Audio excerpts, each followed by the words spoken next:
We're here this morning to cover effective professional development review processes and go through the new Welsh Government PDR processes.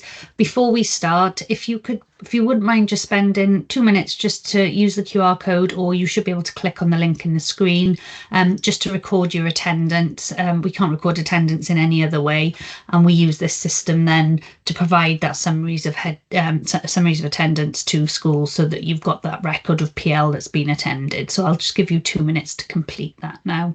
So the aims for the session this morning is for me to give you that overview of what those main changes are within the new Welsh Government PDR guidance in comparison to the performance management guidance that you've been operating with for the last, I think, about 12 years that's been in place now, to help you sort of understand what the requirements are of the PDR process, what its purpose is, and how that then is embedded in that broad context of school improvement. There's quite a lot of links between that sort of school improvement process and how that's developed, and how the new PDR process is aligned to that.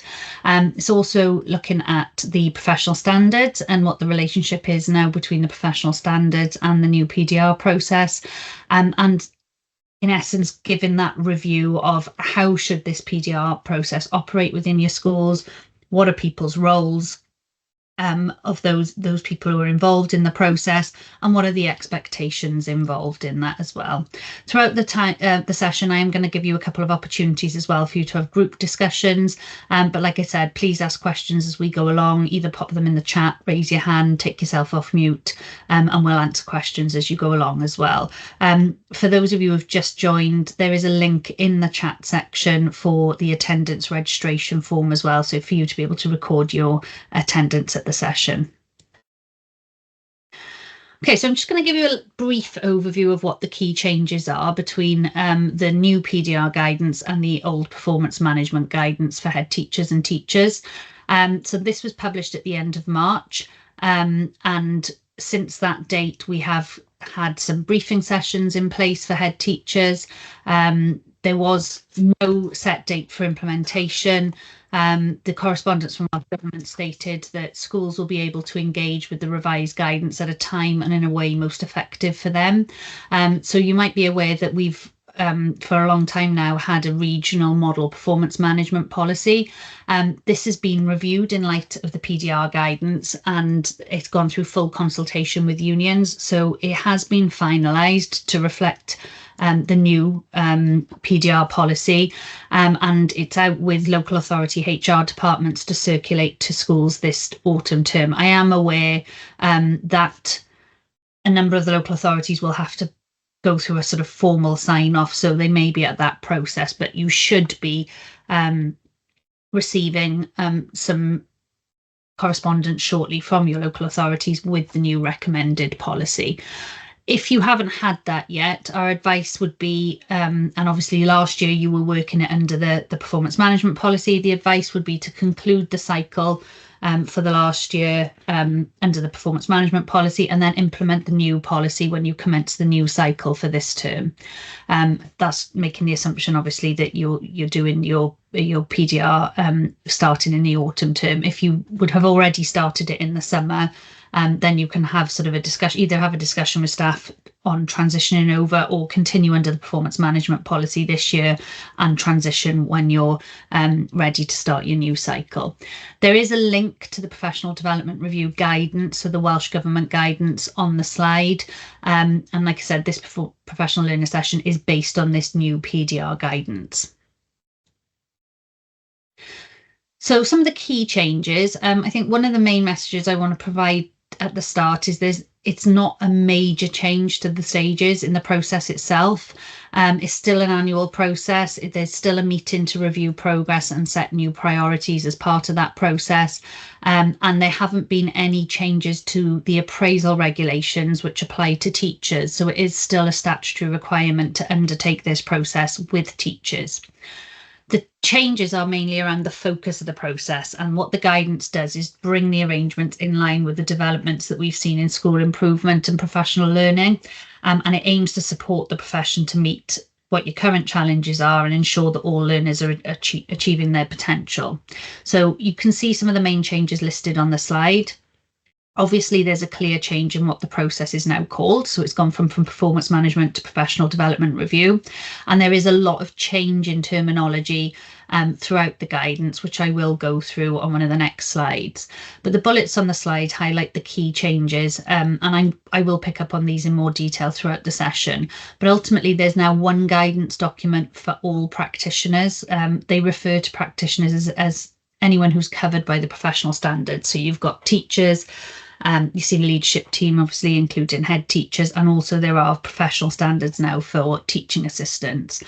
Previously, there was separate guidance documents in place. So there was a guidance document for teachers, a separate one for head teachers, and there was no guidance previously for teaching assistants. So the inclusion of teaching assistants is one of the biggest changes.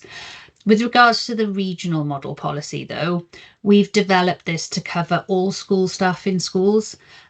So it's about schools having one policy for all, and the other support staff you've got outside the teaching assistants, so your admin staff, for example, they're not excluded from that. So you'd be hoping that everyone in the school is working through, similar goals, and that that they're all included in the process. And it just means you haven't got more than one policy in application, that it would be one policy applying to all. Another big change is in that language and terminology, and the focus of the process to be more around continuous professional development. So, it's very much about that progress rather than setting objectives, meeting objectives, so it's about how are we progressing and developing all along.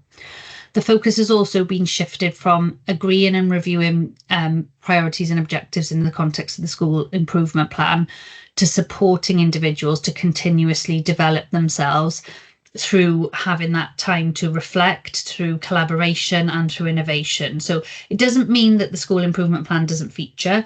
Obviously, it's still a very important document in the process, and it will influence, the priorities people are set. But there's a much clearer focus on continuous development as an individual and also as a team. So collaboration features really heavily in the new guidance, and the individual's development as well in supporting the progress with school priorities. The changes also highlight the principle that the individual should own their process and drive it with the support of their PDR partner. And when I refer to PDR partner, this was the appraiser previously under the performance management. And I think the change in terminology really helps that sort of indication of needing to own it. So it's about your professional development review rather than performance management. And we've seen over time that schools have changed terminology themselves when they've been sort of going through these processes, and it links to best practice as well. So underpinning this effective professional development review is trying to build that culture of trust and expectations that those individuals will take responsibility for their own development. And the guidance states that in order for that to happen, then as a school, you need to be providing time and space required for staff so that you can become an effective learning organisation. And then also in line with the developments in school improvement and professional learning, again, there's a much greater focus on the use of the professional standards to support the process and the principles of the learning organisation as well. And I'll pick up on these in a little bit more detail as we go through. Okay, so this slide is really a bit of a one-stop shop for you to provide an overview of how the terminology's changed. You'll see from the slide all the same elements are there in some form, but it's been updated to demonstrate that more collaborative nature of the process, about the more individual sort of responsibility and ownership of that process as well, and having that greater focus on professional development. So you'll see there, obviously, performance management is now referred to as professional development review, or you'll hear me calling it PDR generally throughout the session this morning. You've got where you had objectives previously, these are now more around development priorities. Appraisers are called PDR partners. You previously had sort of 3 template documents in the model policy of a statement of objectives, a professional learning plan, and your practice development and review record. These have now been brought into one sort of template, and we have developed a template for that as part of the model policy. So that's as an appendix to it. and that's referred to as the professional development plan. So that brings all of those current separate documents into one place. And like I said, we've got a template for you to use within the model policy. What we referred to previously as the monitoring process, it's now referred to as reflecting on progress. And then you've got what was previously the appraisal review meetings, appraisal statement. These are your annual PDR review meeting and a review summary now. So it is a lot more about that reflection and the individual sort of undertaking that process rather than it being something that's sort of done to them. So in terms of the policy, like I said, we've got the model policy, and that applies to all teachers. So it's a statutory requirement under the school teacher appraisal regulations for all teachers employed at the school, including the head teacher, to have a PDR. And also under our model policy, we've also applied it to all support staff as well. There's just a few exceptions. So if you've got staff who are employed on a contract of less than a term, so you've got some agency worker coming in to do a short term, to cover a short term absence, for example, then they wouldn't be required to undertake PDR. If you've got any teachers, your NQTs who are undergoing the newly qualified teacher induction, then you wouldn't be applying the PDR process to them. They go through an induction process. So in effect, that's a very similar process where they're continuously reviewing and reflecting on their progress as part of that. So only once they've passed their induction would you implement the PDR policy for them. And in addition, it doesn't apply to staff where there are serious concerns about their performance and who are then subject to the school's capability policy. So that's basically because if you've got a member of staff who's subject to a formal capability procedure, you're going to be monitoring their performance through that process. So to have a PDR process as well alongside is a little bit of overkill. And there's a requirement certainly with teachers that the performance management process or the PDR process is suspended while you go through the improvement priorities for the performance concerns, and then you would just that capability procedure supersedes it. Once you come past that process and you've achieved those improvements that you require, and then you would just re-enter that PDR process at that point. So what you can see on the slide is something that's taken directly from the guidance, and it's just to really highlight what the role of that PDR is in the school improvement process. So it's around that securing effective teaching and leadership for the benefit of all learners, practitioners and the wider school staff. And it does that by the support for practitioners to continuously develop themselves as committed professional learners, having the opportunity to reflect, collaborate and innovate as well. And it's around that sort of approach to promote both in that individual and collective means, with the aim of ultimately of sort of realising the four purposes within the curriculum for Wales. So they've tried to make a very clear link between that sort of school improvement and the priorities for schools, as well in this PDR process. And I think just to sort of try and demonstrate that shift in culture, I know from working with schools across the region that lots of you have already been working on this shift in culture for quite some time now. I think performance management and that sort of terminology was often viewed as in quite a negative light, something done to. And I know a lot of schools have done a lot of work with staff and review sort of how it operates within schools to actually shift it to be more of a professional development. So I think actually the guidance is keeping up with a lot of good practice that was already in place with schools. So it is, what you can see here, it might be something you already recognise anyway within your school. But this slide highlights the characteristics of, what the old performance management guidance maybe was viewed as, and how it was perceived really as by many, and what the shift is under the new PDR process. So the new PDR process isn't about that sort of proving how good you are or making those judgments on a pass or a fail, whether you've met, not met. Its focus is about that continuous improvement instead, and how are we progressing and what development are we having. It's also there about, the priorities are not sort of about completing tasks. So the focus there is on professional growth, which in turn then will contribute to improvements within the school.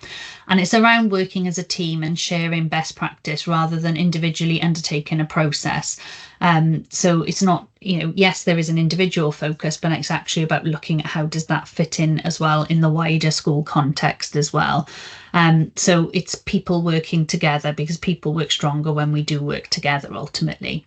So it's no longer a process where the consideration of objectives is done sort of as set times throughout the year and potentially forgotten about for the remainder. I think we've all been there where you set objectives, you agree them, you get on with the day job, you get to your 6-month review and think, well, what was I supposed to be doing? And you have to go back to have a sort of look at it. It's actually now more of a continuous process where the expectation is individually that you will reflect on your professional development, your staff will reflect on their professional development. They have ownership of it and they feel supported by their PDR partner rather than feeling managed by the process. So it's that sort of less paper focused and much more people focused, really. And the culture is that important element for successful implementation of this new process. So there needs to be trust in the process and in the leadership approach to enable people to have those constructive conversations about what their development needs are, what their aspirations are. And a positive environment which needs to be created. So it's about creating that environment where development is actively encouraged and celebrated. And it's not something that happens just as a one-off event. It's an ongoing and normal part of your school life. So, there is that shift. But like I said, I do think that a lot of schools have started moving in that direction anyway. So I don't think it's going to be a huge change for a lot of you. Okay, so we're going to go into a 10-minute discussion task now. I'm going to set you into some breakout rooms. And what I'd like you to do is just spend a little bit of time talking about what challenges maybe you might foresee in moving to the new PDR culture and in implementing this new guidance. Maybe then have a discussion about how you can overcome those challenges. And actually, if you're already on that journey and you've done a lot of that over the last few years, actually, what benefits have you seen from moving to this approach? How have staff taken that, and maybe share some of your experiences? So if you did hit challenges along the way, share that with your colleagues when you're having these discussions as well. Does anybody have any questions to ask before I get these rooms set up? So just to move on then to sort of the sort of process itself, you can see an overview of the process in the slide. And if you're all familiar with sort of the Welsh Government guidance that was in place previously, you'll probably recognise this as being a very similar cyclical process as there's always been in place. So what the diagram summarises is that this review cycle, so it's the role of the PDR partner in supporting that practitioner or the individual to agree priorities. And so that's in your planning stage, looking at agreeing those development priorities, what professional learning's needed, also what sort of support's going to be put in place and sort of any arrangements to sort of sustain that progress. And then the monitoring, or they've referred to it as monitoring here, but actually it's called reflection in the guidance itself. So ongoing reflecting on their progress, using their professional development plan, having that regular dialogue and feedback and professional support, and then moving on then to the review. So like I've sort of already alluded to, it is a legal requirement under the School Teacher Appraisal Wales regulation that the cycle for teachers runs for 12 months. So this should be a 12-month cycle, and under the regulations, it's the responsibility for the governing body to set that cycle. In practice, obviously, this is usually with advice from the head teacher. They will be guided by you in terms of actually what works best for the school. So in setting that cycle, you'll probably want to have conversations with the governing body around making sure your timings maybe link with your school planning cycle, so you are able to take into account what your school development plan is saying. What are your key priorities for the coming year for the school, and maybe any evaluation cycles that might help you have sort of information you might need to to support that reflection process as well. So in terms of that 12-month cycle, the only difference where there is a stipulated timescale is for head teachers. So for head teachers, the requirement is that starts in the autumn, starts and ends in the autumn term. What you want this PDR process to be designed as is one that enables a member of staff to take that ownership and have that personal responsibility for sort of developing their practice through that appropriate professional development. So it's about enabling those conversations to take place, supporting them to focus on professional development priorities, knowing where to sort of who to talk to about professional development and how to get information on it, and then enabling them to have that time, which I know is one of the biggest challenges, to evaluate their progress towards realising those priorities and to consider actually what impact does my professional learning have on my practice and on the school. So utilising those opportunities, professional dialogue and feedback. And when you're looking at that review meeting, that's your opportunity as an individual and with your PDR partner to reflect on and summarise an individual's progress towards their development priorities over that past year in a more formal evaluative conversation. So you might have conversations throughout the year, but this is your formal opportunity to sort of review that, consider actually what do we look at as a success criteria maybe set at the start of the cycle, and how have we progressed against those. And it just gives you that opportunity to formally recognise achievements and have that discussion then as well around further professional development. So there is a much bigger focus on the need for continuous feedback as part of this cycle. And I think for it to be truly effective, that feedback needs to be provided on a regular basis. And that then will hopefully help people to have that ownership because they're actually linking in with their priorities regularly. So it doesn't have to be done in a formal way. It could be informal conversations. You could be having group discussions in team meetings, which sort of link into people's development priorities, particularly if you've got ones linked to your school development plan that all will have some kind of link into it. And it's around that noticing and encouraging good performance. So there is an expectation under the new guidance that staff are provided with time throughout the year to have an opportunity to evaluate the impact of their professional learning on their practice. So for them to start thinking about, has the PL that I've done been really useful? If yes, actually how and how have I used it? If it hasn't been useful, why and what else am I going to do? Because actually without that time for reflection and without considering those questions, there'll be less understanding of what the value of that professional learning is. So it gives them an opportunity to really think about, okay, well, how has this benefited me? How has it benefited my learners? How has it benefited others within the school? So it does need to be a supportive and developmental process. And to enable that, actually trying to find ways to embed it in everyday practice and discussions is probably the best way of doing that. So it's about that partnership approach between the individual and the PDR partner.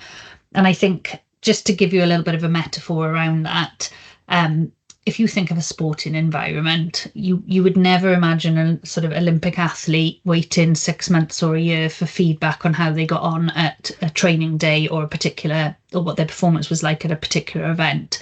They're having live feedback and live reinforcement of the good things that are going on and the things that they need to improve on. It's a really agile learning environment, and that's what kind of the intention of the new guidance is. I'm not suggesting it needs to be quite as intense, obviously, as professional sport environment, but the intention is that it's a much more agile learning environment, and it's around that principle and benefit of regular feedback to enable and support development. So if we're not having that regular feedback and we're just following those minimum requirements of meeting the planning, maybe just having 1 or 2 discussions throughout the year and then having a review, generally that will encourage peaks and troughs in terms of people's performance and a lack of engagement in professional development. So you find that people just kind of just get on with things and don't really consider their development and how that can really bring benefit to the school. So having maybe regular one-to-ones as opposed to twice yearly appraisals helps drive that performance more effectively. And you probably find that at the moment as staff, you do meet regularly,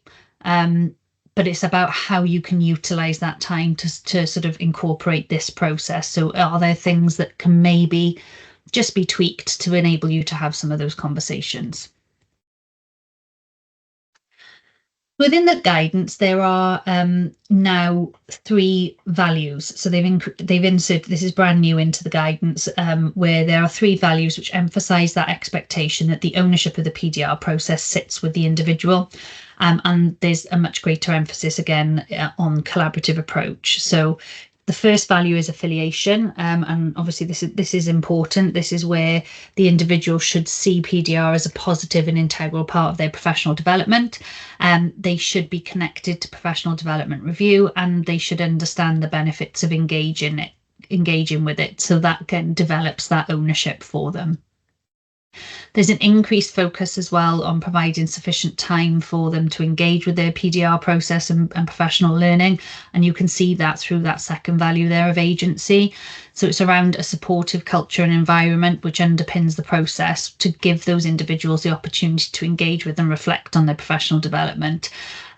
Reflective practice and inquiry is key to professional development, and those individuals need to be given the time to enable them to do this. I do appreciate that, you know, we've already talked about the fact that time is one of sort of the biggest challenges. So it's about sort of looking at how you utilise that time within school and not having it all sitting with one person. So as Anthony referred to earlier, you know, it's about sort of distributing that amongst the team as well.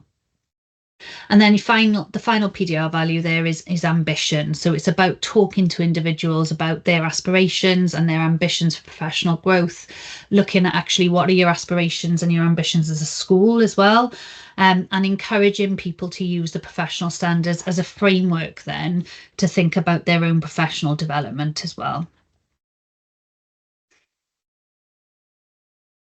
We've talked a lot about what the process is, and obviously having a good understanding of the purpose of the PDR process, and for your staff to have a good understanding as well of what the purpose of the PDR process, it just sort of provides that sort of understanding of the value of what it can bring.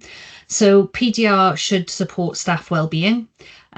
It should support their professional development and also support them with continuous reflection and review, because what this does is encourage them to have that affiliation to the process and the agency in achieving the school's vision. And also enabling them to support the delivery of the school's development plan within the learning environment. So as part of this, it's about ensuring that there is that investment in staff inquiry and their pedagogic skills that will then enable them to be innovative professional learners, and will encourage them to sort of work within a culture of inquiry as well.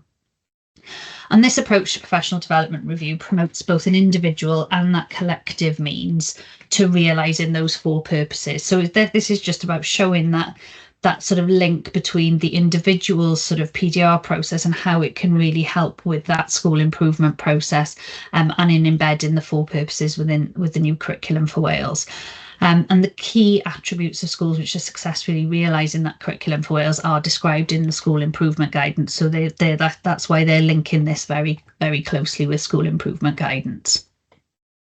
So the PDR guidance refers to the fact that underpinning the process, there should be a culture of trust as well, and an expectation that individuals take responsibility for their own development. So in order for that to happen, the school needs to sort of plan to provide that time and space required, and purposeful planning then as well of your professional learning programme as a school, using those professional development requirements of staff and the professional standards as a basis for the planning can help support that. So it's really having that overview, which is where everyone working collaboratively will help, of actually as a result of these discussions, what are the professional learning requirements of our staff, and have we got similarities? How can we provide for those requirements? Can we do it internally? Do we need to look external? Do we need to work with another school, for example?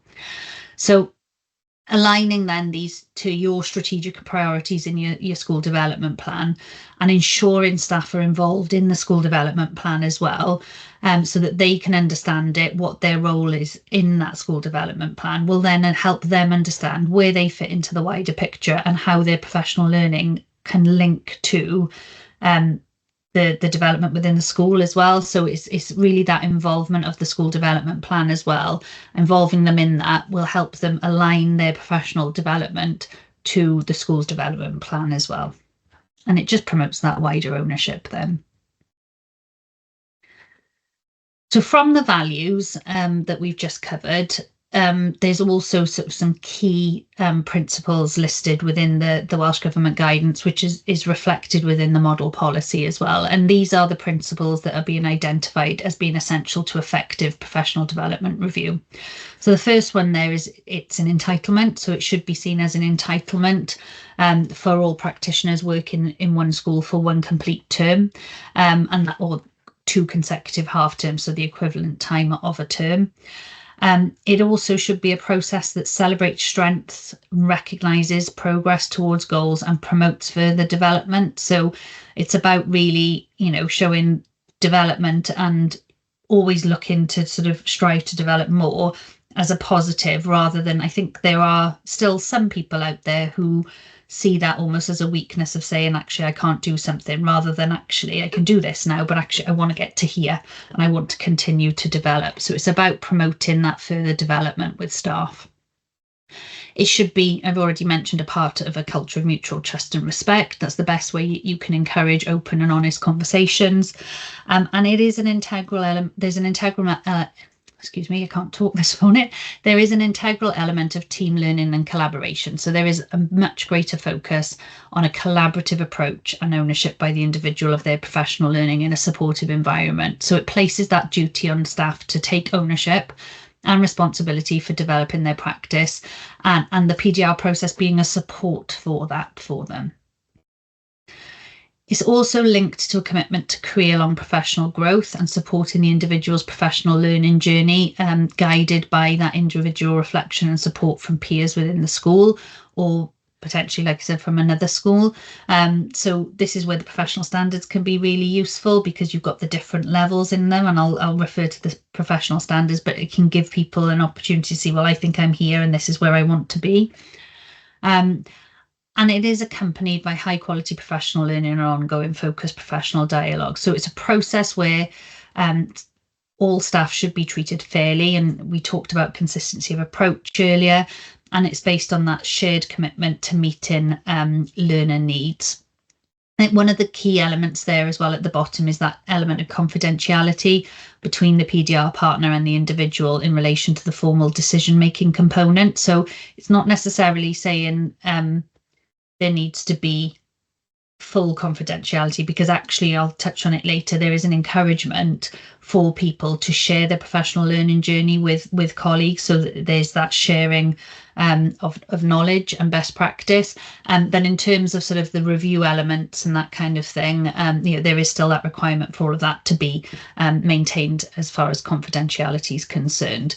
But also ultimately all of it is about supporting the well-being of learners and also the practitioners as well. And I think what's really good is that the quote that you can see on the slide is something that demonstrates why collaboration is so important, because it's about actually the most valuable resource that all teachers, which refers to teachers, but actually I would say this applies to all school staff, is each other, because without that collaboration your growth is limited to your own perspective. So it's really about sharing that best practice and knowledge. Any questions? There's a question in the chat, Rhea, not sure if you answer. Will Estyn be looking if schools are using this new guidance? I don't know the answer to that question. Obviously, as part of Estyn inspections, I know they do look at sort of how performance management is sort of undertaken within a school. Like I said, there's no set deadline for implementation though, so they will, I would imagine that they'll just be looking at ensuring there is still effective PDR processes, performance management processes in the school for people to develop, as they always have. But I don't know how Estyn are intending to look at this new guidance, I'm afraid. I can't answer that question, sorry. It's just about making sure those statutory requirements are still being done, so that it is in operation. I know they already look at that. Okay, so in terms of the PDR process, I've obviously referred to the fact already that it's not a standalone process, so it is integral to school improvement, and it is aligned to a number of the elements. So I referred earlier, I know there was a concern about making how people have always linked it to the school development plan, and that is still very important. So It's aligned to your school development plan, it's aligned to your self-evaluation processes. So people's PDR priorities, there still needs to be discussion about how do these align to the school development plan, how staff having an understanding of how their development priorities contribute to the actions and success criteria of that SDP. So that's why actually involving staff in the development of the school development plan will enable them to see the link and consider it when they're thinking about their development priorities as well, because they'll actually feel a part of that process as well. And it's also linked to learner wellbeing and progress. Obviously, ultimately, that's what you're all there for. So the purpose of PDR is to secure effective teaching and learning for the benefit of all learners and all staff. So the more skilled your staff are, obviously, the better they're going to be able to support learners. So investment in staff is investment in learners if it's done properly. And they're linked to that professional standards as well, and I'll cover more on that shortly. And the 3 questions you can see on the slide align to all of those aspects as well that you can see around them. So they're questions that can be asked in the SDP context, schools as learner organisation context, learner progress and wellbeing, and also as individuals in the PDR process. So how well am I doing, or how well are we doing? How do I know that? And actually, how can I improve? So they're just some key questions that you can consider when you're going through those PDR discussions. So as I've mentioned already, there's a much greater emphasis on the role of the professional standards in the PDR process. They've always been there as a backdrop, and they're still a backdrop. It's still not a tick list, but they are something that you need to be encouraging your staff to make reference to when they're considering their development priorities and they're reflecting on their progress. So there are 2 sets of standards, which I'm sure you're aware of. So you've got the teaching and leadership standards, which apply to teachers and your senior leaders within the school. And then you've got assisting teaching as well, which are those for those who are in roles like teaching assistants. So that you've still, in both of those, there are still the same 5 standards shown that you can see on the slide. So you've got, I think it's pedagogy, leadership, collaboration, innovation, and professional learning. So there's still those 5 standards there. And they have then different descriptors under each section relevant to the type of role. The purpose of these is using them as a framework for that continuous improvement. So there's a much greater focus on using these standards to support the individual in planning their development journey, in actually reviewing their progress of their professional learning journey, and linking those descriptors in the standards to their professional practice and professional learning plans. They're not expected to use every descriptor or provide evidence against every descriptor as part of the PDR process. What you're encouraging those people to do is engage with the standards depending on where they are in their career. So it will differ, which standards you're looking at will differ depending on where somebody is in their career. Each of the 5 standards are supported by a range of descriptors for individuals to explore in a developmental way. And it's there to show what sustained, highly effective practice looks like and provide them with that focus for their career-long professional learning. So it is an important part of supporting all practitioners to actively engage in professional learning. It just gives them a bit of a focus so that they can look at a particular element and maybe sort of collectively as staff, you might go, actually on this particular occasion, we're going to look at how we innovate or we're going to look at pedagogy, or they're going to look at focusing on certain elements of those professional standards.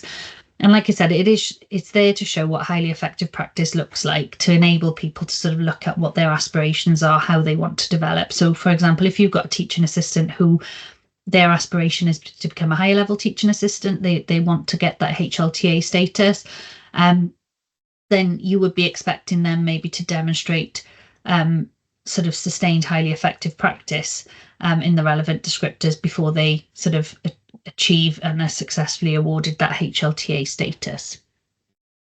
So it's about using these and providing a sort of a formalised, flexible process for an individual to reflect, for you to utilise descriptors where people have achieved something, so you can do the celebration of success, and also focus on professional growth to support that rounded development. So somebody might choose to link descriptors from a standard to make links with their professional practice. So they might sort of look at the standards first and then look at how they want to sort of develop, or actually they might look at what we've done and how they link into those standards. There's no sort of set way of doing it, but it is just about the encouragement of them to be aware that they're there and to make sure that they are actively engaging with the standards and professional learning so that they can develop individual and you can also develop collective expertise within the school, so that then ultimately has that positive impact on learners as well.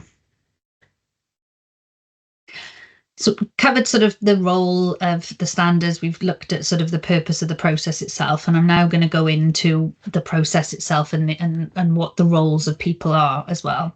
So there is, within the Welsh Government PDR guidance, it does outline specific elements of the process which lie with the head teacher, and many of these are similar to the role the head teacher has under the previous performance management process. So you're still required to provide an annual summary to the governing body on the operation and effectiveness of the PDR process. So that's part of your head teacher report once a year, where you will pick out sort of the key highlights of where you are and what you've achieved with your performance management process. So the fact that it has been undertaken with all staff, and maybe what benefits it's brought without naming individuals. So it's about the operation of it, really, operation of the policy, the effectiveness of the professional development review procedures and the professional learning that maybe has been undertaken by staff. You are required to allocate PDR partners to all staff. So in the same way as you did with appraisers, this is exactly the same there. So it's about allocating somebody who's got those appropriate skills, knowledge and behaviours, and appointing them to every member of staff within the school. So putting the most appropriate people in those roles. So think about who's going to move things forward, who's engaged with this process. So making sure that all of your PDR partners are aware of this new process. I am going to be sharing the slides, and like I said, I've also recorded the session, so that will be available for you if they can't attend these sessions themselves. And utilising that expertise that you've got within the school. So when you're introducing a new process, obviously if you can utilise people who've got that positive outlook to help embed that culture in the school, then that is always helpful. So look for people who've got those good communication skills, who've got the good interpersonal skills, that they understand the school's priorities, the individual's role and how they link, and wherever possible you want those people to have good working relationships based on trust and respect, because that just encourages those discussions. Guidance also places a responsibility on head teachers to create conditions to support staff to be able to carry out the PDR process effectively, and this sort of links to that biggest challenge really, which is time. So it refers to the fact that time needs to be allocated during directed time for professional development discussions to take place. Where there's reference to directed times, obviously with other staff, that will be your contracted hours for sort of TAs and other support staff. And like I said, I do recognise that's one of the biggest challenges for schools, because there are time constraints and financial constraints within schools. So it's about thinking about your school calendar, how you can utilise the time you currently have maybe for professional development, planning your calendar to prioritise professional development and what the things that actually have the impact. So development opportunities for staff to sort of co-construct and share good practice, encouraging them to utilise opportunities for professional discussions as well. And then the final point there on the slide is around that creation of culture of collaboration, trust and transparency. So there's sort of reference in there about encouraging head teachers to create that culture where staff are willing to share all or part of their professional development plan with colleagues in order to support shared professional learning and that collegiate approach to development. So I touched on culture, and I know this can take time to develop, but they are sort of vital elements for successful professional development review process, which can potentially help with that time constraint, because if you can get people to work together and share best practice, actually that can sort of be a bit more of an economy of scale. And I've seen in a school which I went to a few years ago, who have been operating performance management system almost in line with the spirit of the new PDR guidance, that they have established a culture with staff to focus that process on development. So when we had the performance management guidance in place, they were still focusing it on that development. So they'd already looked at the language, they'd already rebranded it within their school to be called performance development, so that they could demonstrate a more collaborative and supportive approach. And it was centred on supporting and developing the person. So this is one of the schools within the region.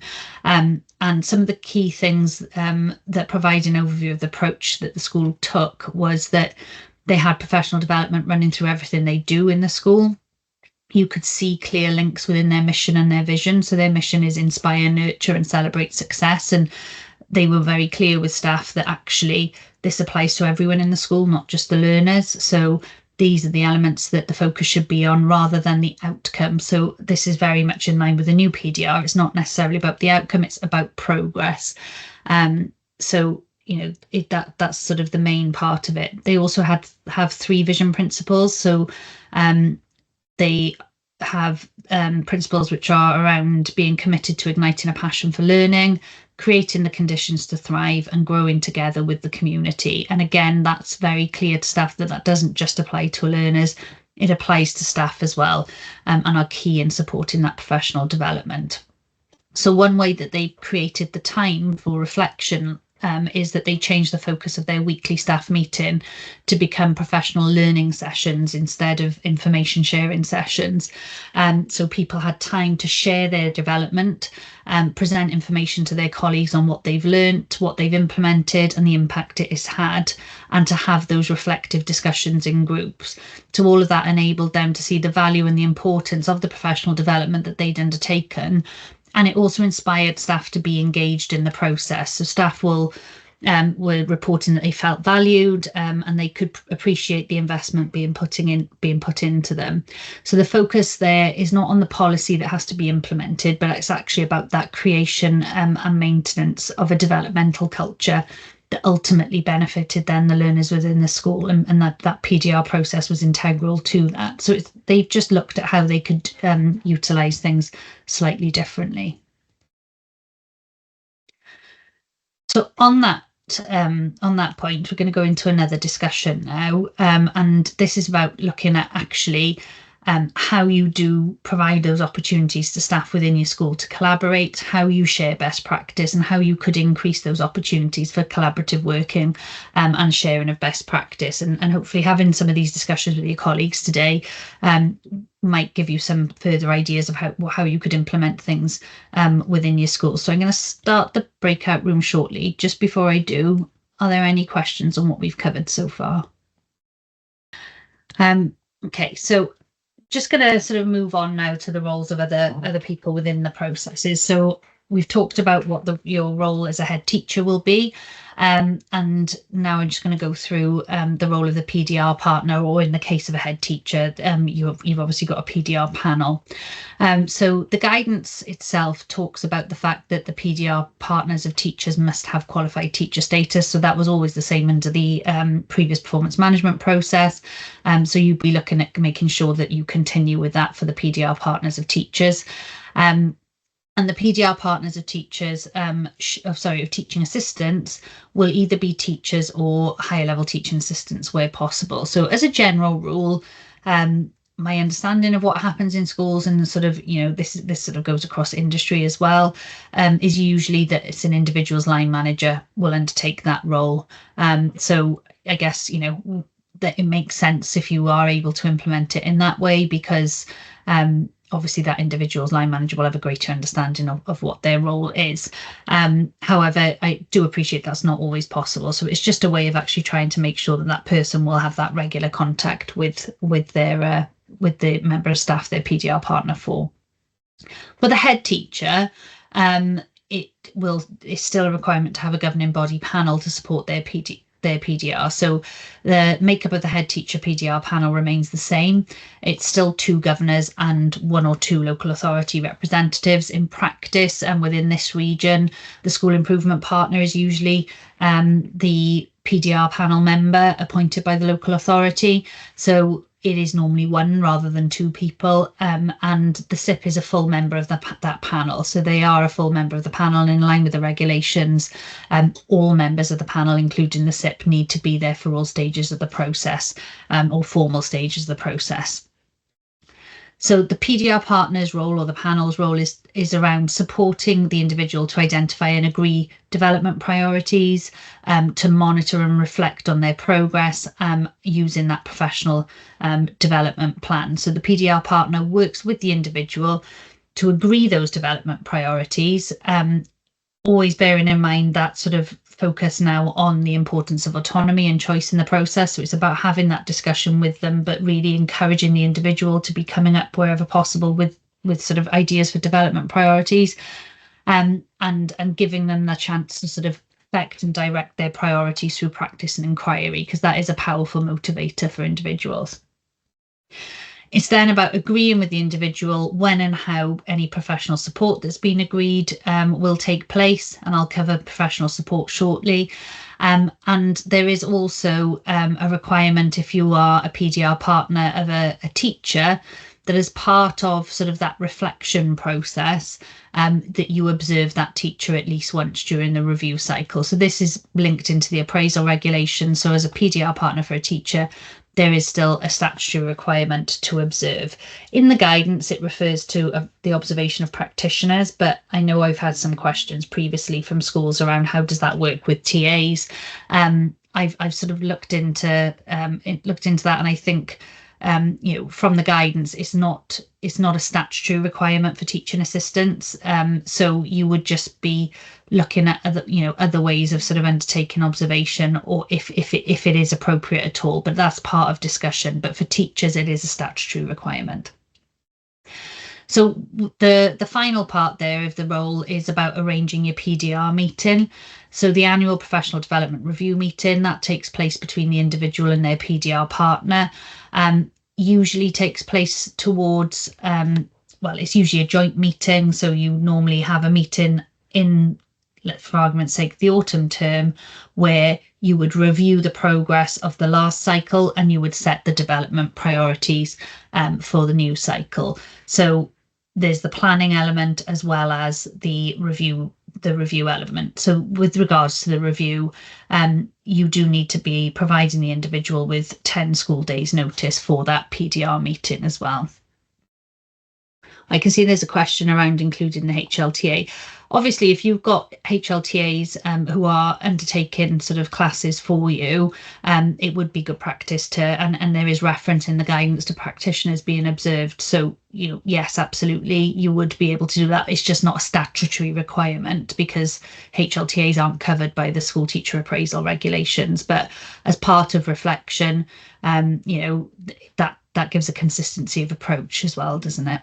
So I hope that answers your question. Okay, so just a little bit of something for you to sort of engage with the chat now. When you're thinking about sort of selecting who your PDR partners are and making sure that they are able to undertake that role, what sort of knowledge and skills do you think those individuals would need, and what do you think they would need a good understanding of? You just enter your thoughts in the chat, or take yourself off mute if you want to as well. That's your preference.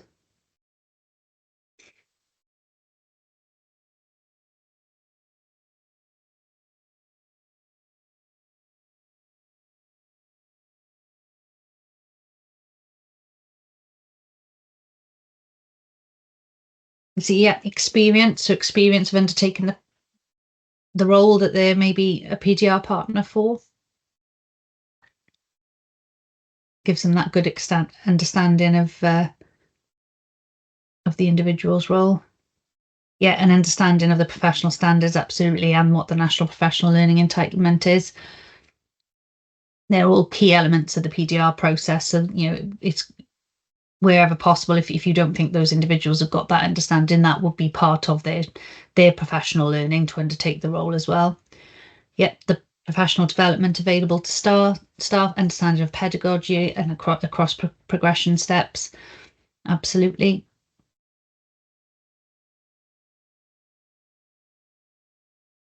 Good communicators, yeah, I think, and that's really important as well to get people. So you've got sort of the education specific, but actually if somebody's not very good at communicating with the individual, they won't feel engaged with the process. Okay, so you can see that there's some more ideas coming in, so I'll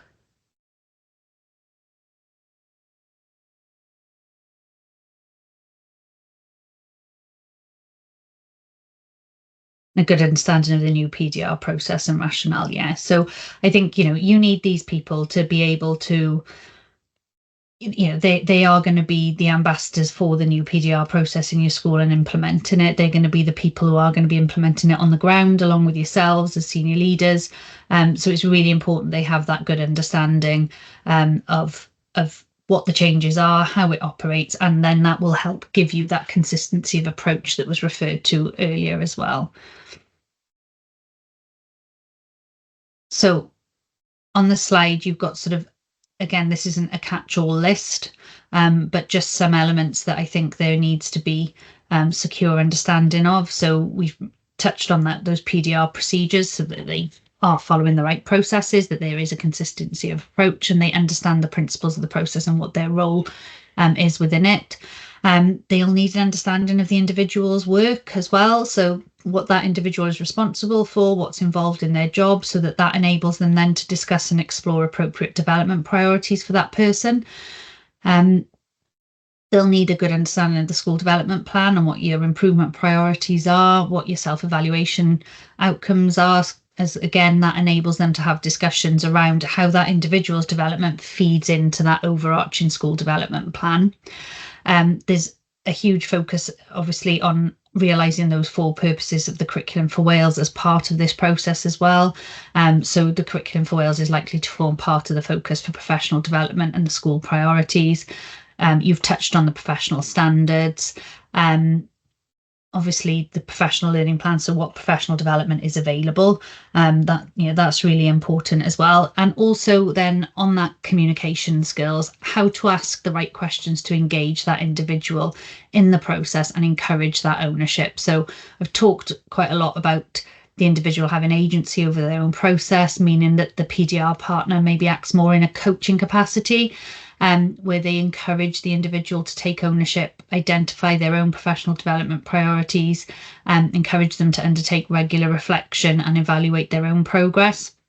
So the PDR partner's role is about creating opportunities for that and supporting the individual in that process. And one way they can behave more like a coach is about asking good questions to enable the process and guide those conversations through questions rather than directives, so that there's a mutual agreement then on professional development priorities. So actually, you're probably as PDR partners hopefully going to talk a bit less and listen a little bit more to the individual and just guide them through the process.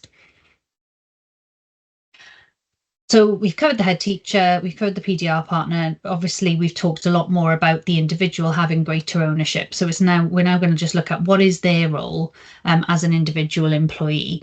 So they are required as part of this process to reflect on their successes, reflect on what their strengths are, and also then reflect on areas that they have for further growth within the context of those professional standards, the progression of their learners, if that's applicable, and also the school development priorities and what their role is within that. In addition, if you've got somebody who's in a formal leadership role, then obviously the relevant standards there would be those leadership standards as well. So it's up for them to look at sort of their specific area of responsibility. They're required to identify development priorities, which previously we referred to as objectives. And you want them to be making sure that they're sort of looking at ones that are challenging for them but achievable, so that they're not going for the easy options necessarily. And then those priorities, so you want them to be coming to the meeting with some ideas for that, so that you can have a full discussion around it and finalise those development priorities with the support of their PDR partner. And then these are then used to develop their individual professional learning journey in line with that national professional learning entitlement. So that discussion needs to sort of identify success criteria. So you'd be encouraging them to think about, okay, well, what does success look like for these priorities? How am I going to reflect on this throughout and at the end of the cycle? So that they're really thinking about what they need to do as an ongoing thing, not just this is my development priority. You're also going to be requiring them to actively pursue and reflect on their professional learning journey. And again, the templates in place should hopefully help them consider all of these. So if they've got access to those templates in advance of the meeting, they can maybe use that to just start jotting down some ideas. And that, the school, and obviously as a PDR partner, you would then just support them with that journey. Evaluating their own progress towards their development priorities, reflecting on that in that evaluative conversation with the PDR partner, and also during the process, instigating, engaging and contributing to professional dialogue, reflection and inquiry and the professional learning, so that they are actively doing things throughout the cycle. Lots of these things they will be doing anyway, but they won't necessarily have linked this into their performance management previously. So it's really about creating the links of things that are probably already happening within the school. And at the end, during the year, taking those opportunities to maybe present aspects of their professional learning journey to colleagues if they choose to. So this can't be enforced, people don't have to, but it's about encouraging the sharing of best practice. So actually, if you create opportunities where staff can share that information on what have I learnt, how have I implemented it, it will allow them to reflect with purpose on their professional learning journey. It'll allow them to share key areas of learning and progress, and they might then also be able to identify areas for deeper learning, but contribute to the sharing of learning and effective practice across the school as well. So it just increases that collaboration and enables that sharing of best practice.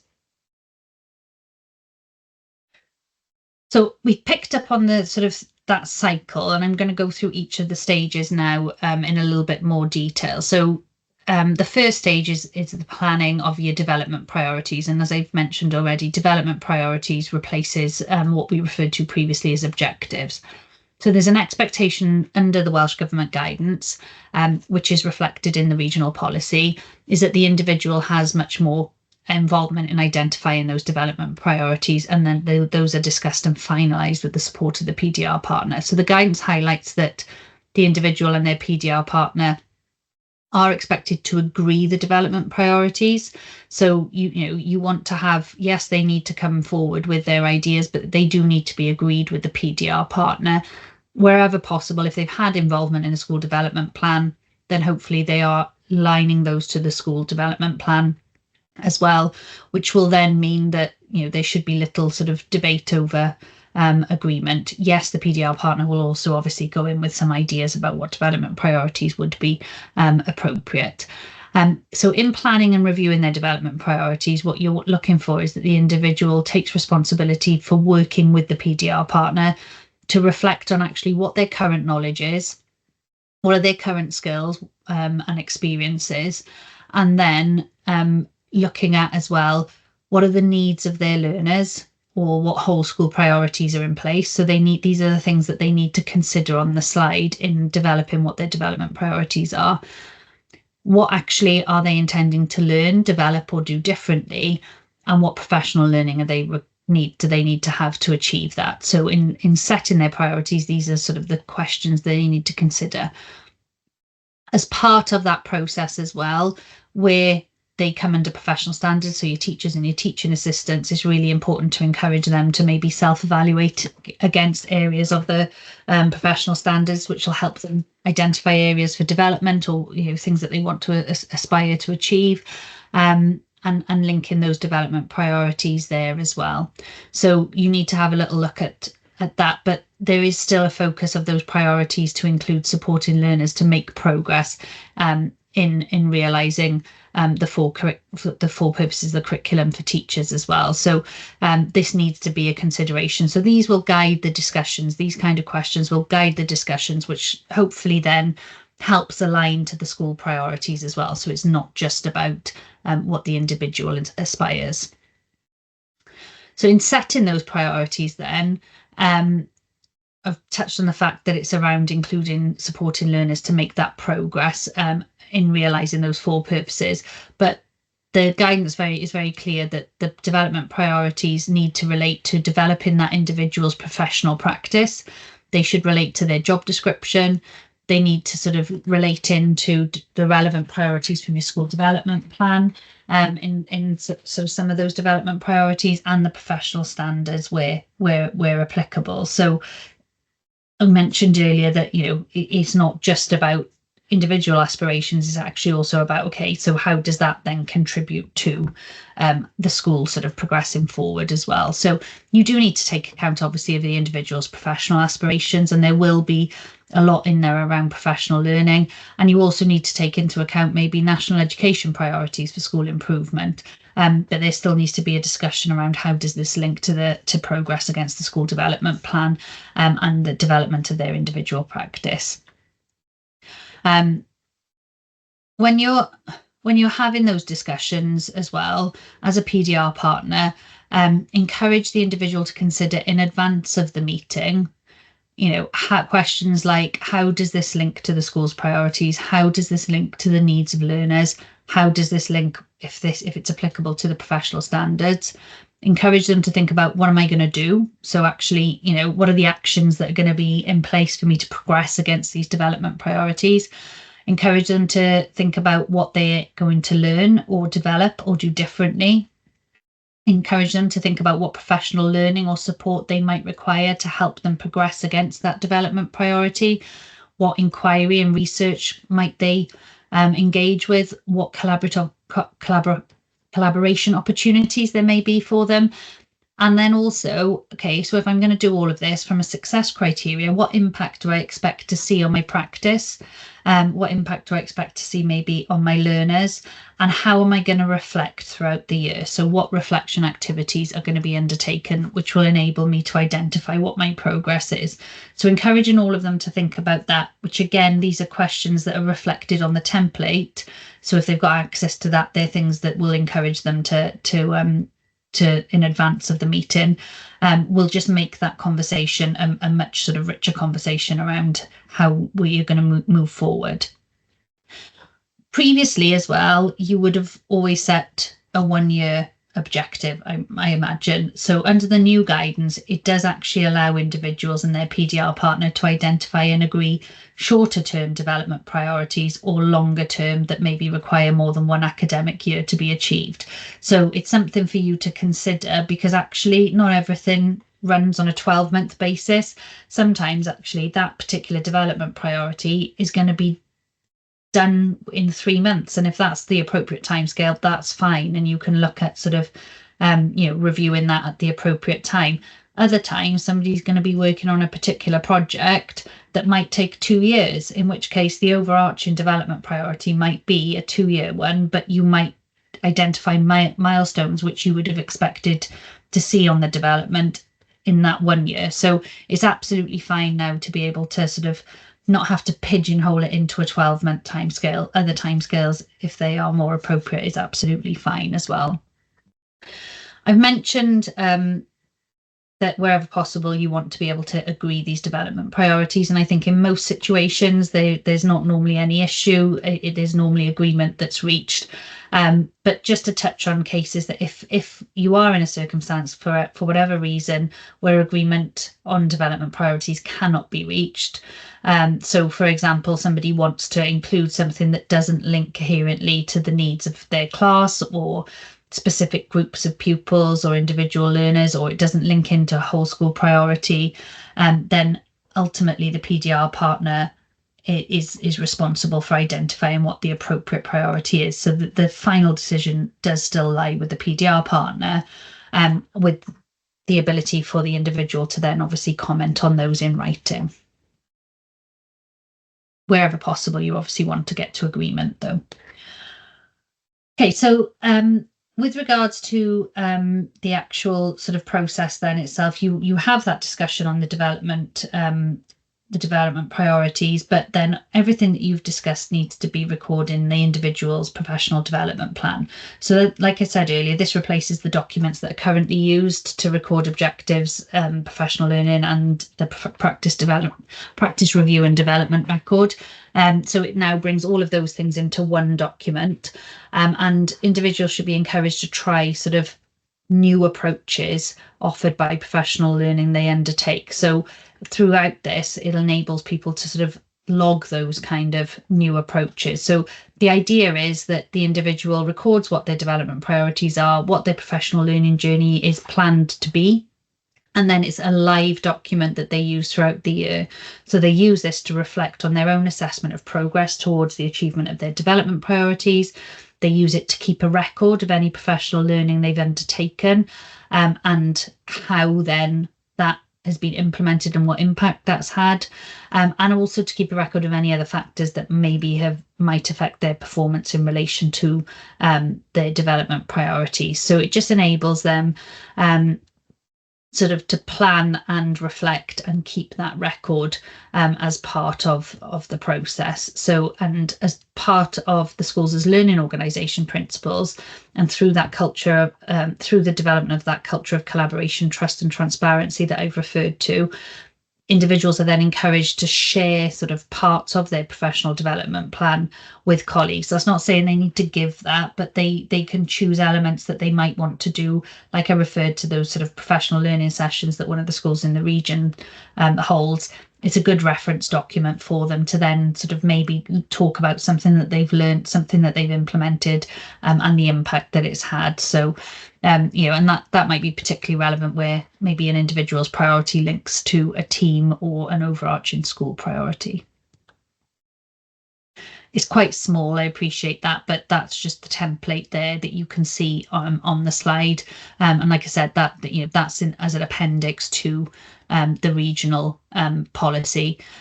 So you'll be able to access that and just make sure that it's available for staff to be able to look at and reflect on in advance of meetings as well. So professional support, this is a new addition to the guidance. So it is a new development in the guidance. I wouldn't necessarily say it's a new development as part of processes in practice, because people will have been offering that professional support as part of previous processes as well. But the reference to this in the Welsh Government guidance is something new. And what the slide, you can see there on a slide, is the expectation set by the guidance. So there is an expectation that in-school professional support is available for employees to enable active engagement with and reflection on their development priorities, so that there is that opportunity to have those discussions. And all staff should take a proactive approach to working collaboratively with others to support professional learning. So there is that expectation as well, and to generate information about their progress so that they can then monitor and adapt their learning. So it is about encouraging that continuous process, and that can involve peers within and beyond the school, because we do work very much on a school-to-school basis as well within the region. You work as clusters, so there is a lot of links with partner schools as well. So it's about providing opportunities for people throughout the year for this professional support to take place. So allowing individuals and groups to reflect, review in progress, and consider the effectiveness of their practice. So they might do that in staff meetings, they may do it with their PDR partner. The professional support can come in lots of different kind of guises. And it's just about that, having that live continuous feedback loop. So you want employees to have that safe space to consider with others any aspect of the work that what they've undertaken. Is there something they're struggling with? So is there something that they know somebody else is very good at that they can go and then share some practice with them?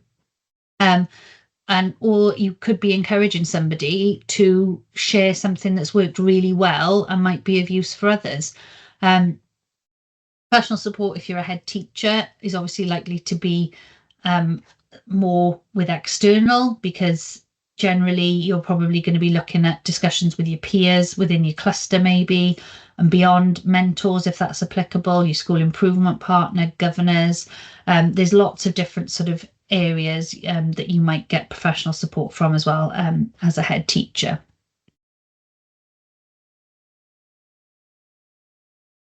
Any questions before I go on to reflection on progress? Okay, so reflecting on progress is what we previously referred to as the monitoring process, and how progress is reflected on and sustained needs to be agreed between the individual and their PDR partner at the beginning of the year. So again, it's part of that planning discussion. These are our development priorities. Actually, what are we going to do throughout the year to sort of keep a dialogue going on how you're progressing with those? And the type of reflection that takes place will obviously vary according to what the development priority is. So dependent on the individual's role, you might be looking at things like if they're in the classroom, supported lesson observations, learning walks, book looks, in addition to that professional dialogue, maybe in one-to-one meetings between the PDR partner and the individual, maybe feedback conversations with colleagues, sharing of professional learning activities, and the implementation and the impact of that professional learning with wider staff as well. So there's lots of different ways. They're just some examples that you can reflect on progress. And what's really important is that you have those discussions as part of the planning. But there is much more focus now on professional dialogue and constructive feedback to reflect on progress. So it's about holding sort of regular feedback sessions to reflect on the success and focus on a specific area for further development. And there are some case studies. There's a link to the guidance, the Welsh Government guidance, on one of the first slides. If you go into that, you can access some case studies which have been published by Welsh Government as well, which indicate that some schools hold these sessions termly with staff. So, you know, when we sort of say regularly, we're not talking, you know, every week, but some schools are holding these now termly, and like I said, I'm aware that actually there are some schools that provide those opportunities more regularly as well. So it's just about looking at what works for your school and what really gives the best opportunities to staff to have those dialogues. I think, you know, we probably all know that those dialogues will, you know, those reflective activities where people have those impromptu conversations with colleagues, they may be seeking formal constructive feedback, but also get given those opportunities to have those more structured conversations as well. These are all ways that enables that learning and action as well. So people are able, it enables people to really learn about actually what impact has my professional learning had, and actually what else do I need to do as well. And those informal conversations then can also just be an effective way to reflect and develop without creating that additional workload. So with regards to the more formal processes, so things like your lesson observations or book looks, it's just really important to remember that those kind of reflective activities do need to be undertaken by a PDR partner or a colleague who has that skills, knowledge and behaviours to carry out the role effectively. So for example, when we're thinking about lesson observations, you know, those have to be undertaken by somebody with qualified teacher status, for example. So once you've done the reflection element, then the more formal part of that process is the annual professional development review meeting. So this aligns to your appraisal review meeting that you currently hold. So it's, you know, it's that part of the process, and this is held at the end of the cycle. As I mentioned earlier, in practice, my understanding is that in lots of schools, you hold it as one meeting where the first half of the meeting is this review of the previous year, and the second half of the meeting is the planning then of the coming year's development priorities. So when you're arranging this meeting, the PDR partner would still arrange this meeting, and they are required then to give 10 school days notice of that meeting to the individual. The expectation, as we've talked about a lot this morning, is that the individual will have reflected throughout the year and that they'll be using their professional development plan as a live document where they will have sort of completed sort of those reflections, and they should share those reflections. So they should share the professional development plan at least 5 school days in advance of the annual professional development review meeting with their PDR partner. So we've moved away from the previous process where you would assess the extent the objectives have been met and determine whether there's been successful overall performance. that what we're now using in this process is more of a summary approach, as you can see outlined on the slide. So you're not going to be ticking met, not met, and doing that against each objective. What you're going to be doing is actually jointly reflecting on the progress made against the development priorities agreed, rather than making that judgment on whether somebody's met, partially met, or not met their priorities. So it's a much more fluid process, with the review being an opportunity to sort of more formally discuss and record the progress made, what impact has that progress had, and what professional learning has been undertaken, and what impact again has that had. So looking at, okay, well, maybe you had a conversation about this professional standard at the start of the process. Where are we now with that?